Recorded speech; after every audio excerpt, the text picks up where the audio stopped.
Magandang buhay mga kalasa, Mama V, ang kapitbahay niyong kusinera.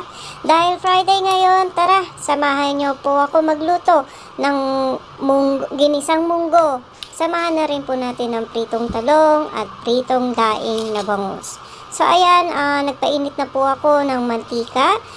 Isusunod na po natin dyan maya-maya ang bawang, sibuyas at kamatis.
Pwede na po natin isunod ang ating munggo. Sa munggo, binabad ko na po sa overnight para mabilis na lang po sa igisa-gisa. Ayan, igisa-gisa mo lang sa bawang, sibuyas at kamatis. And then, lalagyan mo na po siya ng tubig para doon po mapapalambot na po natin ang ating munggo. Lagyan mo na rin po ng pampalasa na isang cube ng Knorr. Ayan. So, dinagdagan ko ng another tubig para po mabilis po siyang lumambot. Ayan, si Knorr. Mangka Knorr, baka naman. O, diba? Sino ba namang hindi gaganahan magluto araw-araw kung ganito naman kagaganda ang mga gamit mo sa pagluluto? So, ayan. Papalambutin po natin and balikan natin maya.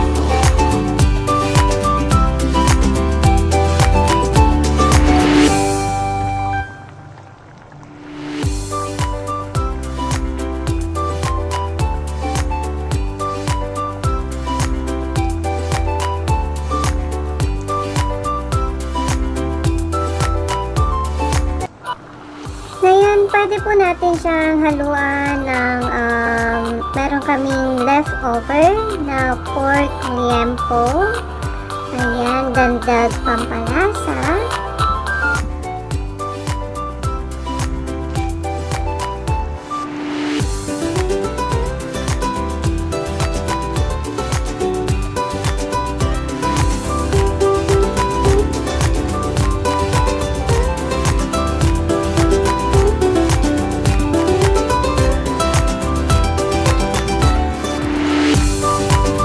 Pwede na po natin siyang lagyan ng paminta, sino.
tayo ng talong at daing na bangus.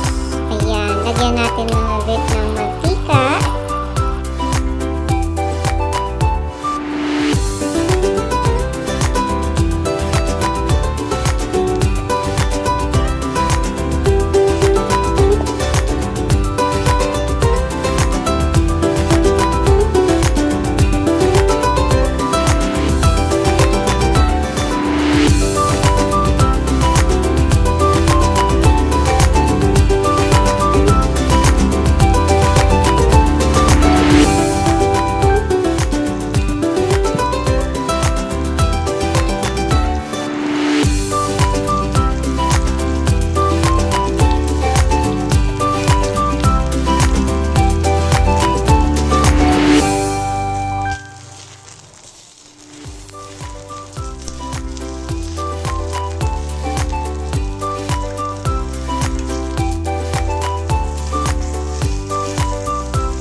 Exciting part ang pagprito ng daing na bangus. Pinabot ko na po yan magdamag sa gabi.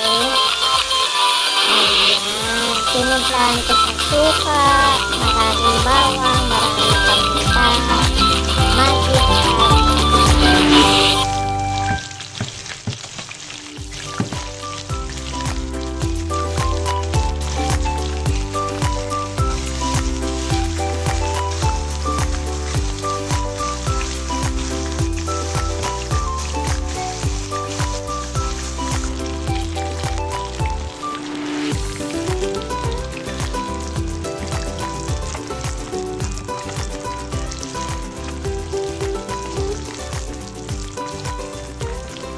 Nahirapan po tayo dyan na mag-ahon ng ating pinritong daing na bangus.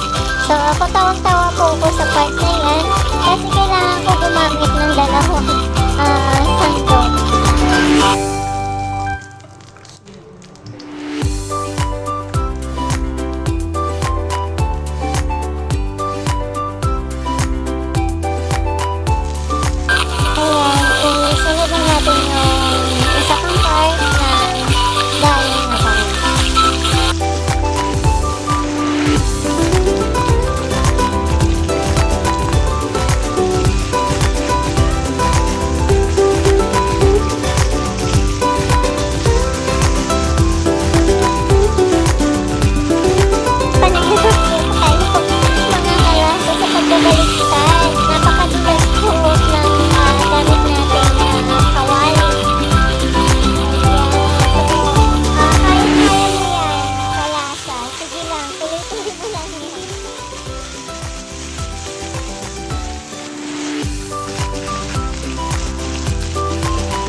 Finally mga kalasa, luto na po lahat ng ating ulam for today's video. Ang ginisang munggo and pritong talong at pritong daing na po bangus. Maraming salamat sa panonood. Kung nakarating ka sa dulo ng video na to,